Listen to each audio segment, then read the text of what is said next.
Hello everyone, welcome back to my channel. Let's go straight to the briefing that is taking place or was taking place at the Ministry of Foreign Affairs in Moscow, in Russia.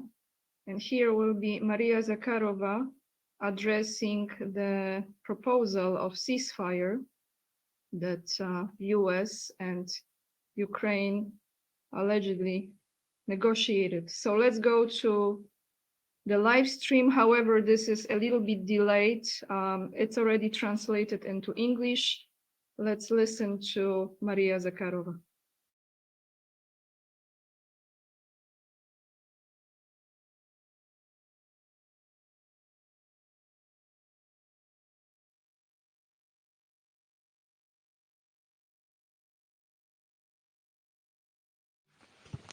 Good afternoon. I welcome you, the Ministry of Foreign Affairs of Russia, at our weekly briefing, the Press Center. We have Russian and foreign journalists with us. I would like to start with the collective response to a big question that was asked by many media outlets about meeting between the US and Ukraine in Jeddah. We were asked about the outcomes, about the results, how we respond to the proposals as to the outcomes of the meeting between Ukraine and the US in Jeddah on March the 11th about truth and so on. We follow closely to this meeting between the representatives of the US and Ukraine. We saw the statement adopted on its results. For now, we didn't receive any official notifications in this regard. From our side, we will be ready to discuss initiatives put forward there during future contacts with the American side. I would also can say that these contacts may take place even today. We'll keep you informed on their outcomes depending on the details that we have. Let us move on to the situation in Ukraine. As you know, on March the 16th, we are going to celebrate an anniversary of fall Crimean referendum. March the 16th marks the 11th anniversary of a historical event. That day, people in Crimea made their free choice for their own future and future of their children. 96.77% voted for that. In Crimea, in Sebastopol, it was 96.5%. It was a just and long-awaited decision for Crimeans and people in our country. Over 11 years, our enemies made a lot of attempts to punish both Crimeans and Russians for that free choice to return to the motherland. People in Crimea were resilient and survived water, energy, food, transport blockade. I would add even the logistic one, because they didn't have an opportunity to receive documents to move around a number of countries. I'm talking about NATO countries, not to participate in international events where they discussed issues to do with them, and it was done on this ethnic and cultural and national geographic principle.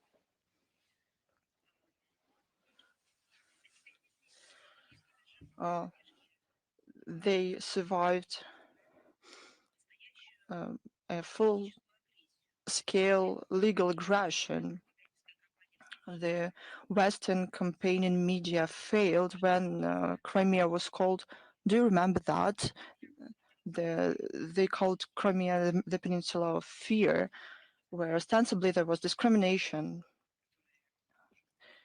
And those people who live in this region, they finally received rights and freedoms, among other things, to do with their nationality. For the first time in the last decades, our country did it for the first time. It is known that the peninsula and residents in 1992 to 2014 was treated residually by the authorities of Ukraine.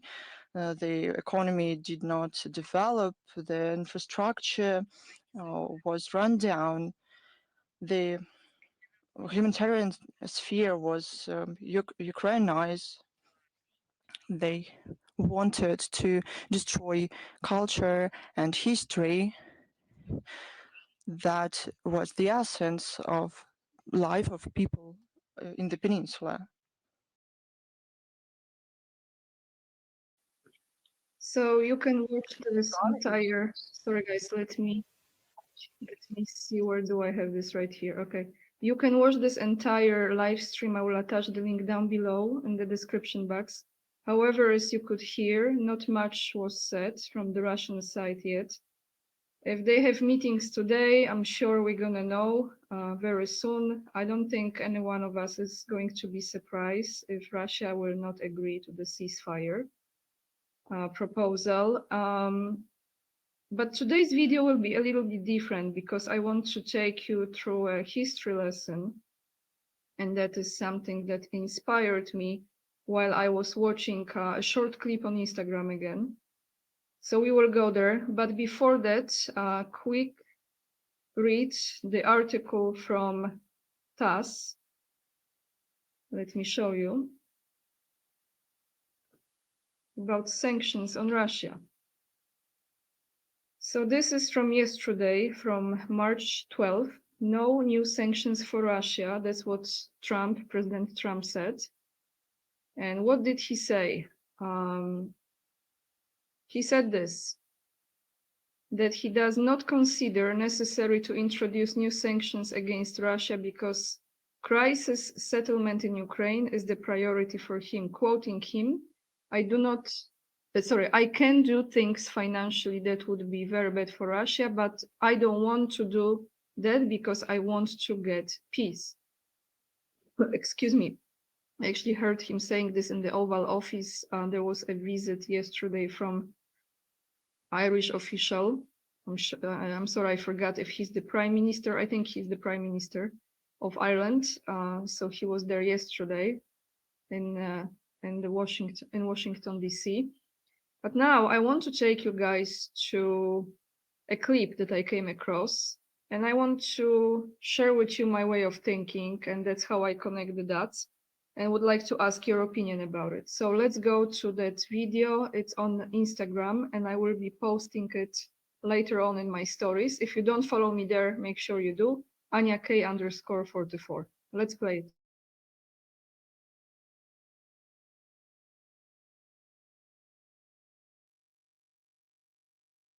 You watch when Adolf Hitler begins bombing London and bombing towns in Britain like Boston and Lincoln, towns with their counterparts in the United States. You Americans will have to come in, won't you? You can't just stand aside and watch us suffering.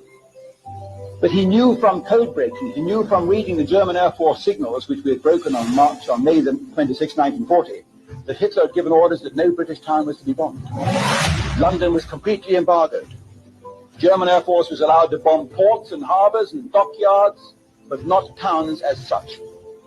And Churchill was greatly aggrieved by this, and he wondered how much longer Hitler could avoid carrying on war like this. But Hitler, as we know, carried on until September 1940 without bombing any English towns. The embargo stayed in force. You can see it in the German archives now, and we know from the code breaking of the German signals that Churchill was reading Hitler's orders to the German Air Force not on any account to bomb these towns. So there was no way that we could drag in the Americans that way unless we could provoke Hitler to do it. Which is why on August the 25th, 1940, Churchill gave the order to the British Air Force to go and bomb Berlin. Although the chief of the Bomber Command, the chief of staff of the British Air Force warned him that if we bomb Berlin, Hitler may very well lift the embargo on bombing British towns. And Churchill just twinkled, because it was what he wanted, of course. 9:15 that morning, he telephoned personally to Bomber Command himself to order the bombing of Berlin. 100 bombers to go and bomb Berlin. They went out and bombed Berlin that night, and Hitler still didn't move. Hitler ordered another raid on Berlin, and so it went on for the next 7 or 10 days until finally on September the 4th, Hitler lost his patience and made that famous speech in the Sport Palace in Berlin in which he said, "This madman has bombed Berlin now 7 times. If he bombs Berlin once more, then I shall not only just attack their towns, I shall wipe them out. Ich werde ihre Städte ausradieren." A very famous speech. Of course, German school children are now told about the Hitler speech. They're not told about what went first. They're not told how Churchill sent out deliberately to provoke the bombing of his own capital. And on the following day, Churchill ordered Berlin bombed again. And the result was the German Air Force started bombing the docks in London, the East End of London, finally the City of London and the West End on the 6th and 7th of September 1940. And in September 1940, 7,000 Londoners were killed in the bombing as a result of Churchill's deliberate provocation. The files are there, the archives are there. No wonder Harold Macmillan didn't want my book published. So said to Kennedy, "You watch when Adolf Hitler begins bombing London and bombing towns in Britain like Boston and Lincoln." So I muted this now because I want to read the comments before I give you my comment on this. Let's read the comments here under this post. History is a set of lies agreed upon. Churchill is the Zionist. The wrong side won here. The Austrian guy was right all along here. Churchill is the one who invented the concentration camps during the Boer Wars, where he put women and children in without food, and thousands, let me scroll down, thousands perished. So I will put this on my Instagram in the stories. If you go guys on the main page of my Instagram, you have to click here and then you will see this story right here. I will share it later on after I post this video on my channel. I think there is a timeline. That's how I look at it. This is just my perception of this. Following this, I didn't know about this. As someone said, history is written by the victors, and I think entire history we have learned. We have to relearn, because I don't think much of it is really true, or if there is some truth, is twisted. So remember when Starmer was visiting the Oval Office? I'm sure we all do. And I think what he brought with himself, did he bring this with himself, or it was in the Washington already, but it was not presented? It was the statue of Churchill. Let me find this picture here. Okay, so here it is. I think Starmer brought this back to Trump, and Trump placed it back in I think in the Oval Office. I'm not sure if this is the place where it ended up. So we have Britain again bringing Churchill. I'm just telling you my thoughts, symbolizing if US is not going to get involved in attacking, right? Supporting Ukraine, which means attacking Russia. We will have the replay from that time when Churchill did what he did, right? And so we had the visit of Zelensky right after, and Zelensky again talking about those bombs that will be flying over the ocean, this beautiful ocean, to US territory, right? You remember that. That's what really triggered President Trump. So all of this, in my opinion, is kind of like reminding what Churchill did, that he really wanted US to get involved. You know, Churchill, the Zionist, to get involved in the conflict with Hitler, all right? And again, the Zionists always sponsor both sides of the conflict. We know this. But then there is this image, which was pretty clear, because Trump is not really playing that game. But we will go into why he's rearming Ukraine in a second. Let me show you this. You remember this picture during his first presidency, when he sat down in such a standoffish, you can say, way in Churchill's chair. And I think this is a signal. This symbolizes something. This symbolizes like, I'm now going to not be Churchill, but that's how I look at it. I'm in charge, okay? That's how I look at it. However, the question here is, and we will go to the documentary about the bombing in a second. The question here is this: why he is rearming Ukraine again? And I see a lot of you, if not most of you, believe that he is one of them. I choose to think he is not, because no matter what you say, guys, or the expert says, I respect all of it, but I have my own opinion about it.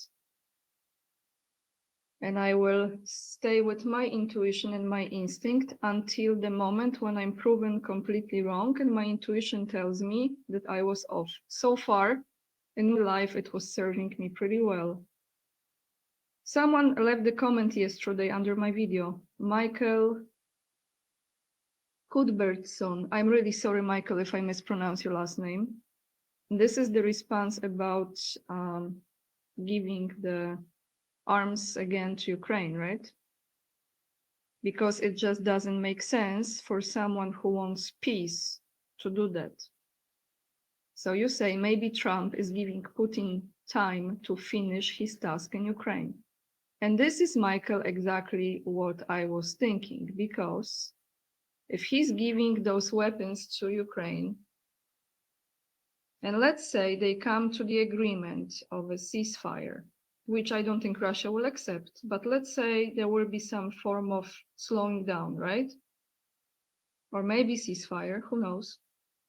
And then Ukraine is equipped with all of this, and there is this period of time, maybe 1 week, maybe 1 month. Let's test it. And during this time, when everyone agrees we have ceasefire or we don't attack one another, Ukraine launches another attack, blames it on Russia, and then it's proven that this is Ukraine, not Russia. And that's it. I mean, we've seen this already over and over again, and people are dying.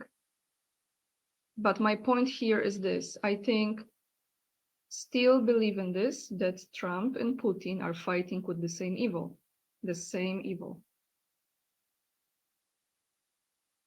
And in a way, I agree with this comment that actually Trump wants Putin to finish his work over there, because his enemies that Putin has in Ukraine are the same enemies that Trump has in the United States. This is just my way of thinking. I don't expect any one of you to agree with me, but don't expect that I will agree with you just because you want me to. So now let me play a short documentary. Thank you so much for this comment, by the way. I really appreciate it. Let's play a short part of this documentary when Churchill wanted truly to convince United States to get involved in the conflict with Hitler. So he decided to bomb Berlin, to the point when Hitler finally said, okay, now I'm gonna bomb London. And here comes America to be in this conflict. Let's play a short clip, and then we will end this video after that. Actually, sorry guys, I have one more article for you today.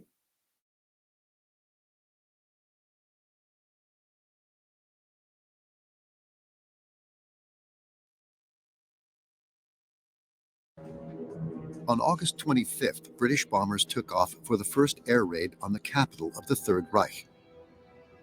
The inviolability of Berlin, noted German judicial official Friedrich Kellner in his diary, of which there had been abundant talk, had proved to be a vain haze.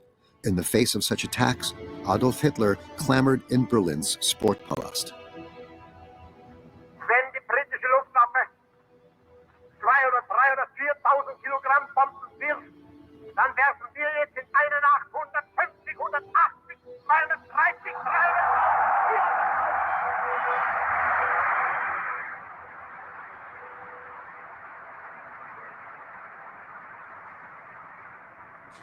Meine sehr geehrten, Sie werden bei uns Städte im großen Ausmaß angreifen. Wir werden Ihre Städte ausradieren.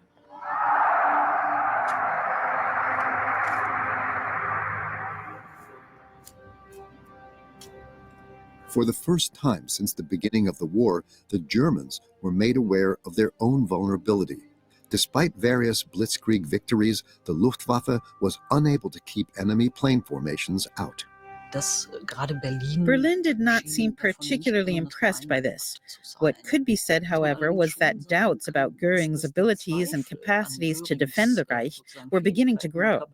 Das Reich zu verteidigen, schon anfing, größer zu werden. The Reichsmarschall then received orders from Hitler to target London in retaliation for the Royal Air Force's night raids on Berlin.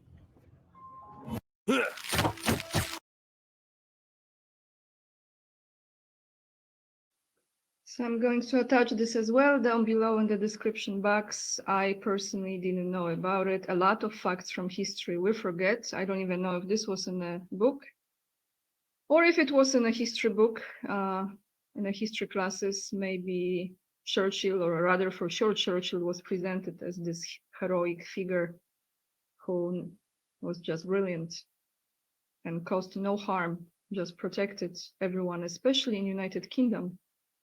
Right? Let me read you this article. I came across this morning, and I would like to know your thoughts on this, because maybe this has something to do with those diplomats that were from United Kingdom, from Britain, and they were ordered to leave Russia. I think they already left Russia, I'm not sure. Not before 2026, European intelligence intercepted the Kremlin's plan. So now, as you know, we have to question everything. So let's read this. A peaceful solution to the Ukrainian crisis cannot take place before 2026, reads the document which was handed over to European intelligence services. It shows that Russia plans to make extremely tough demands on the United States and Ukraine in the context of ending hostilities. The document, which was presented by one of the Moscow-based influential think tanks close to the Federal Security Service, is reported by journalists of the Washington Post. Okay, we know a lot of fake news and stuff, but let's just read this, okay? This could also be, instead of using Russia, you could say maybe there is European Union, right? Has something to do with it, but let's read this. Peace in Ukraine, not before 2026. The text presents Russia's probable maximum demands for peace talks that are ultimately to end the conflict in Ukraine. It dismisses President Donald Trump's previous plans for a peace agreement within 100 days as impossible to implement, and states that a peaceful solution to the Ukrainian crisis cannot take place before 2026. There is more. Here is in Polish, so I will translate this for you. There are points in this document which cannot be accepted by Kremlin. First and foremost, they talk about refusing any ceasefire, any peace, sorry, not ceasefire, refusing about sending those peacekeeping troops to Ukraine. So this is refusing that. It also is talking not only about the troops from NATO, but any other country that are not related to NATO. Also, Kremlin apparently has plans to create 2 zones. The first one is a buffer zone on the northeast side of Ukraine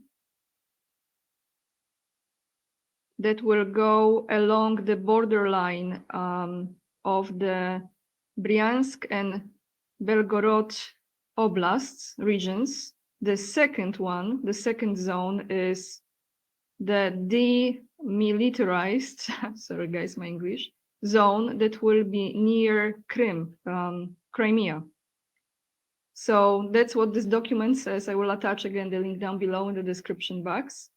I'm not sure what kind of information is this and if there is any truth to it, but I'm sure during the meetings today that Russian delegation will have with US, we see how those talks go. That's all I have for you, everyone. Thank you so much for watching and for hitting this like, even if you don't agree with my opinion. But if you really cannot hear what I think, then I understand you will not hit this like button. I appreciate that too.